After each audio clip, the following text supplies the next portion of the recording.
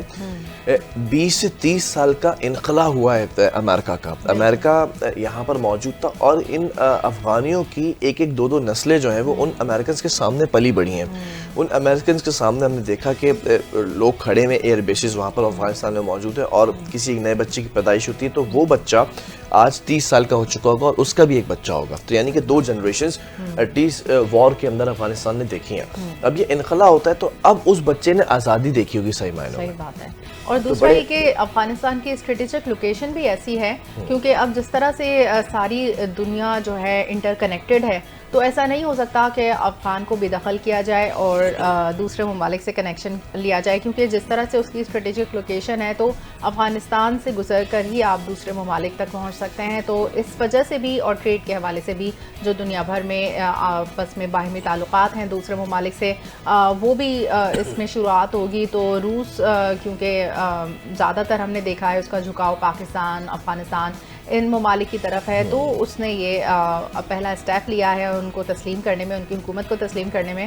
اور ڈیفینیٹلی جب ان کی حکومت کو تسلیم کیا جا رہا ہے تو ان سے ٹریڈ کے مواقع بھی آگے بڑھیں گے. خیر ملک بھر میں ذرا موسم کی صورتحال پر بھی بات کر لیتے ہیں. موسم از کوائٹ چینج ناؤ اور it's gonna be a new spell in Pakistan. Finally the heat wave is over now. کیونکہ کل تک ہم جو بات کر رہے تھے اف یو ریممبر افشین، کل ہم بات کر رہے تھے پنجاب میں اور کے پی کے میں جو ہیٹ تھی، ہیٹ ویو کے خدشات تھے. ملک بھر میں مونسون کا نیا اسپیل داخل ہو گیا ہے. 6 سے 10 جولائی تک ملک بھر میں بارش، آندھی اور طوفان کا امکان بھی موجود ہے. اور بارشوں کے بعد شہری علاقوں میں ممکنہ طور پر سیلابی صورتحال کا خدشہ ہے. یہ ہم جو خبر پڑھ کے آپ کو سناتے ہیں نا، یہ ہم آپ کو الرٹ بھی کر رہے ہوتے ہیں. تو ان چیزوں کو آپ تھوڑا سیریس لیا کریں اور یہ دیکھا کریں کہ جب ہم آپ کو اس طرح کی کوئی بارش کی، آندھی کی، طوفان کی خبر دے رہے ہیں تو اس میں اپنی جتنی احتیاطی تدابیر آپ اختیار کر سکتے ہیں، مطلب ٹھیک ہے آپ کو باہر نکلنا ہے، آپ ضرور نکلیں، اپنے کام سے ضرور جائیں، لیکن کسی ایڈونچر کی بات نہ کریں، کیونکہ بارشوں کے باعث شہری علاقوں میں ممکنہ طور پر سیلابی صورتحال کا خدشہ بھی موجود ہے. اسلام آباد، لاہور، راولپنڈی، اٹک، جہلم سمیت پنجاب کے مختلف شہروں میں طوفان کے ساتھ بارش کا امکان ہے. بالکل این ڈی ایم اے کے مطابق پشاور، دیر، سبات، چترال اور کوہستان سمیت خیبر پختونخوا کے مختلف شہروں میں بھی گرج چمک کے ساتھ بارش کا امکان ظاہر کیا گیا ہے، جبکہ کوئٹہ، ذوب، زیارت اور خلاص سمیت بھی بلوچستان کے مختلف شہروں میں بھی بادل برسنے کے امکانات موجود ہیں. اور مظفر آباد، وادی نیلم، راولاکوٹ میں شدید بارش کی پیش گوئی کی گئی ہے. تو وہاں کے رہنے والے جتنے بھی رہائشی ہیں، علاقہ مکین ہیں، وہ اپنی اپنی حفاظت اپنے جو ہے نا سب دیکھ لیجئے جس طرح سے بھی آپ نے انتظامات. اچھا، کراچی میں بھی بارش کی پیش گوئی کی گئی ہے، لیکن سیکنڈ مانسون کا spell would be on Monday in Karachi. تو ساتھ خیریت سے ہم دیکھیں گے، یہ عاشور گزر جائے گا. سیکیورٹی انتظامات بھی کیے گئے، تمام چیزیں. اب دیکھنا یہ کہ بارش یہاں پہ اسپیل اس کا کراچی میں کب ہوتا ہے. بہرحال کچھ بات کر لیتے ہیں اسلامی جمہوریہ پاکستان کے وزیر اعظم کی. شہباز شریف صاحب کی 2 روزہ دورے پر آذربائیجان پہلے بھی گئے تھے، ابھی بھی آمد ہوئی ان کی. شہباز شریف اقتصادی تعاون تنظیم کے 17ویں سربراہی اجلاس میں شرکت بھی کریں گے. اچھا، تو یہ اجلاس میں شرکت کے لیے گئے ہیں. اقتصادی تعاون تنظیم کا ECO کا یہ اجلاس ہے جس میں شرکت کے لیے گئے ہیں. دفتر خارجہ کے ترجمان کے مطابق وزیر اعظم اجلاس میں پاکستان کی نمائندگی کرتے ہوئے اہم علاقائی اور عالمی چیلنجز پر ملک کا موقف پیش کریں گے. اجلاس کے موقع پر وزیر اعظم شہباز شریف کی دیگر ECO رکن ممالک کے رہنماؤں سے بھی 2 طرفہ ملاقاتیں متوقع ہیں، جن میں باہمی دلچسپی کے امور، علاقائی تعاون اور ترقیاتی اقدامات پر بھی تبادلہ خیال کیا جائے گا. پاکستانی وفد میں نائب وزیر اعظم اسحاق ڈار ہوں گے. وزیر اطلاعات عطا اللہ تارڑ بھی ہوں گے جو کہ معاون خصوصی ہیں اس وقت. طارق فاطمی وہ بھی شامل ہوں گے. یہ تینوں لوگ وہاں پر شامل ہوں گے. اور کچھ بات کر لیتے ہیں ادارہ ہائی الرٹ کے حوالے سے. اور ہاں، یہ چیز بہت امپورٹنٹ آج کی جو یہ خبر ہے نا، اس سے پتہ چلتا ہے کہ غفلت کہاں بڑھتی گئی ہے سوات حادثے میں. ادارے ہائی الرٹ اور افسران ڈیوٹی پر تھے. ٹھیک ہے، ادارے بھی ہائی الرٹ تھے، افسران بھی ڈیوٹی پر تھے. سانحہ سوات سے متعلق کمشنر مالکن نے دعویٰ کیا ہے اس بات کا، اور ملبہ سیاحوں پر ڈال دیا گیا ہے اور سانحے کی تحقیقاتی رپورٹ سامنے آ گئی ہے اور رپورٹ میں بتایا گیا کہ رپورٹ میں صوبائی معائنہ ٹیم کو ارسال بھی کر دی گئی ہے اور رپورٹ میں بتایا گیا کہ حادثے کے وقت مونسون بارشوں سے دریائے سوات کی سطح 77,782 کیوسک تک تھی، یعنی اس وقت جب سیاح وہاں پر 8:31 پر ہوٹل پہنچے تو اس وقت یہ سطح آلریڈی تھی اور 9:31 پر ہوٹل کے سیکیورٹی گارڈ کے روکنے کے باوجود وہ لوگ دریا میں گئے اور 14 منٹ بعد 9:45 پر پانی کی سطح بڑھنے پر ریسکیو کو کال کی گئی تو ریسکیو اہلکار کی جو ٹیم ہے وہ 20 منٹ کے بعد پہنچی۔ ٹھیک ہے، رپورٹ میں درج تفصیل کے مطابق یہ بھی بتایا گیا کہ سیلاب میں 17 سیاح پھنس گئے تھے، جن میں سے 10 کا تعلق سیالکوٹ، 6 کا مردان اور 1 کا سوات سے تھا۔ سیلاب کے خطرات کے پیش نظر علاقے میں تمام متعلقہ اداروں کو الرٹ کر دیا گیا تھا، جبکہ موسمی صورتحال کی وجہ سے 1 مہینے کے لیے مالاکنڈ ڈویژن میں دفعہ 144 بھی نافذ کی گئی تھی۔ ایسا کیسے ہو سکتا ہے جب دفعہ 144 نافذ تھی، گارڈ نے بھی الرٹ کیا تھا، پہلے ہی اتنی سطح سمندر اوپر تھی، تو پھر کس طرح سے لوگ وہاں پر پہنچ گئے، کس طرح سے لوگوں کو جانے دیا گیا، کس طرح سے وہاں ناشتے چل رہے تھے، چارپائیاں لگی ہوئی تھی، میری سمجھ سے باہر ہے۔ لیکن دیکھیں یہ سیکیورٹی جو خاص طور پر یہ جو ان کے اس وقت انتظامی ادارے ہیں، یہ ان کی غلطی ہے اگر کہ دفعہ 144 نافذ تھی تو پھر کیسے جانے دیا۔ دوسری بات اگر اتنا زیادہ اس دریا کا لیول ہائی تھا اور اپرائزنگ ہو رہی تھی تو پھر ہوٹل کی طرف سے ہوٹل کے قریب تھا یہ، تو ہوٹل میں اگر وہاں پہ جا کر انہوں نے کوئی چارپائیاں لگا دینی چاہیے تھی، بجائے اس کے آپ ٹھیک ہے سیاحوں پہ ملبہ ڈال دیں، وہ جا رہے تھے، ان کی اپنی غفلت تھی، لیکن آپ نے اس دریا پہ باڑ لگانی چاہیے تھی، نہ کہ آپ نے چارپائیاں لگا کے وہاں ناشتے کرائے جانے تھے۔ ایگزیکٹلی ایسا ہی ہے، اور یہ پورے پاکستان کے اندر اگر ہم ناردرن ایریاز میں دیکھیں نا تو اٹ ہیپن لائک دس کہ اس وقت یہ سب سے بڑا ٹرینڈ یہ ہوتا ہے کہ ہلکا ہلکا وہاں سے دریا کا پانی بہہ رہا ہے، پیروں کو بھگانا ہے اپنے بھگو کر اور جو ہے وہ بیٹھ کے وہاں چرغے بھی کھانے ہیں، وہاں ناشتے بھی کرنے ہیں۔ اچھا لگتا ہے، بہت اچھا لگتا ہے، لیکن کب لگتا ہے اچھا؟ جب آپ کا پانی کا بہاؤ بہت ہی ہلکا پھلکا ہو، اور اگر ایک دم سے ریلا آ جائے تو آپ کو پتہ ہے کہ کیا کرنا ہے، تو اس سے پہلے پریکاشنز ہونی چاہیے۔ اور ریلا آتے ہوئے آپ کو نہیں پتہ چلے گا، آپ کو صرف مانسون کے موسم میں ہی آپ کو احتیاط کرنی چاہیے کہ ایسی جگہوں پہ نہ جائیں، کیونکہ بارش، طوفان، آندھی اور سیلاب ان سب کا کوئی بھروسہ نہیں ہے، یہ قدرتی آفات ہیں، اس میں بہت سارے ادارے بھی بے بس ہو جاتے ہیں وقت پر۔ ابھی جیسے کہ ہم نے بالی میں کشتی ڈوبنے کے حادثے کی بات کی تھی، وہاں پر بھی دریا میں طغیانی کی وجہ سے ایسا ہوا نا، تو ایسی صورتحال میں خود ہی آپ لوگ دیکھ لیں کہ جو موسم کی صورتحال ہے اس کو دیکھتے ہوئے اپنے ٹرپس پلان کیجیے۔ بالکل آگے بڑھیں گے اور کچھ اور خبروں کو بھی شامل کر لیتے ہیں۔ اسلام آباد ہائی کورٹ نے 9 مئی کے مقدمے میں پاکستان تحریک انصاف کے سزا یافتہ 4 کارکنوں کو ٹرائل کورٹ کی جانب سے سنائی گئی سزا کل عدم قرار دیتے ہوئے بری کر دیا ہے۔ جسٹس اعظم خان، جسٹس خادم سومرو نے فریقین کے دلائل سننے کے بعد فیصلہ سنایا۔ انسدادی دہشت گردی کی خصوصی عدالت نے 4 ملزمان کو 10 سال قید کی سزا سنائی تھی۔ 30 مئی کو اسلام آباد کی انسدادی دہشت گردی عدالت نے ملزمان کے خلاف مقدمے کا فیصلہ سنایا تھا اور پی ٹی آئی کے ایم این اے عبداللطیف سمیت 11 ملزمان کو سزا سنائی گئی تھی۔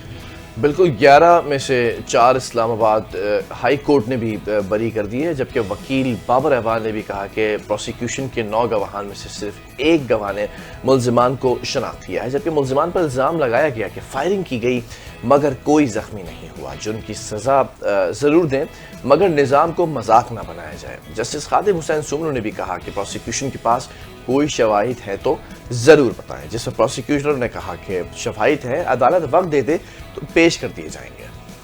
اس پر عدالت نے ریمارکس دیے کہ وقت لینا تھا تو کیس کے شروع میں بتا دیتے، اب تمام دلائل سن چکے ہیں، کسی کی MLC نہیں، کوئی زخمی موجود نہیں، پروسیکیوشن ملزمان کی موقع پر موجودگی تو ثابت کرے۔ ٹھیک ہے، یہ ایک بڑا پرانا طریقہ کار ہے پروسیکیوشن کی اگر بات کر لیں یا پھر آپ جو ہے وہ وکیل گواہ کی بات کر لیں، یہ تمام چیزیں اس میں چلتی ہیں کیونکہ اس نظام کو بڑا اور مؤثر ہونا چاہیے، کیونکہ ایک وقت ضائع ہو رہا ہوتا ہے اس شخص کا کہ آپ نے ڈیٹین تو کر لیا ہے، اور ڈیٹین کرتے ہیں آپ کسی نہ کسی شبے کے اوپر، FIR بھی ہو جاتی ہے، مقدمہ بھی درج ہو جاتا ہے، کیونکہ کہتے ہیں نامعلوم افراد فلاں مبینہ شخص میں اس شخص کا نام تو آ جاتا ہے، لیکن اس کو ایک سال جو ہے وہ جیل میں رکھا جاتا ہے۔ when it comes to prove that case, that situation، تو پھر آپ کے پاس پروفs نہیں ہوتے، گواہان نہیں ہوتے، مینوپولیٹ چیزیں ہو چکی ہوتی ہیں، تب جج آپ سے پوچھتا ہے تو آپ وہ پھر کہتا ہے کہ یار کیس ڈسمس، کیونکہ آپ باعزت بری کریں گے اس کو جب آپ کے پاس پروف ہی نہیں ہے، جس سزا کے اوپر آپ لائیں وہ پروف نہیں ہے۔ افشین بیٹھی ہوئی، افشین کے پاس لیپ ٹاپ ہے اس وقت، اور افشین کو ہم کہہ رہے ہیں کہ لیپ ٹاپ ہے تو لیپ ٹاپ نظر آ رہا ہے، وی ہیو اے پروف. لیکن اگر لیپ ٹاپ ہے ہی نہیں تو پھر اس کے بعد پھر آپ کہتے ہیں کہ سر فلاں یہ ہوا تھا وہ، تو پھر آپ ٹائم گین کرتے ہیں. اس ٹائم گین کے اندر جو بندہ ہوتا ہے جو ڈیٹین کیا ہوتا ہے وہ پھر obviously رول رہا ہوتا ہے. تو پروسیکیوشن کے اندر کچھ چیزیں ہیں وچ وڈ بی اس کو جو ہے وہ چینج ہونا عدالت جو چاہیے. ہے وہ وٹنس پہ بلیو کرتی ہے اور اسی پہ کام کرتی ہے، اسی پہ فیصلے دیتی ہے. وہ وٹنس جب تک کہ نہ ہو، آپ کا ایویڈنس نہ ہو، ثبوت نہ ہو، تو اس کے بغیر آپ کا کیس اسٹرانگ نہیں ہے. بہرحال یہاں سے سیدھا چلتے ہیں یونائٹڈ نیشنز اور بات کر لیتے ہیں کچھ اقوام متحدہ کے سیکرٹری جنرل انٹونیو گوتریس کی، جنہوں نے کہا کہ غزہ میں بقا کی آخری امیدیں بھی ختم کی جا رہی ہیں.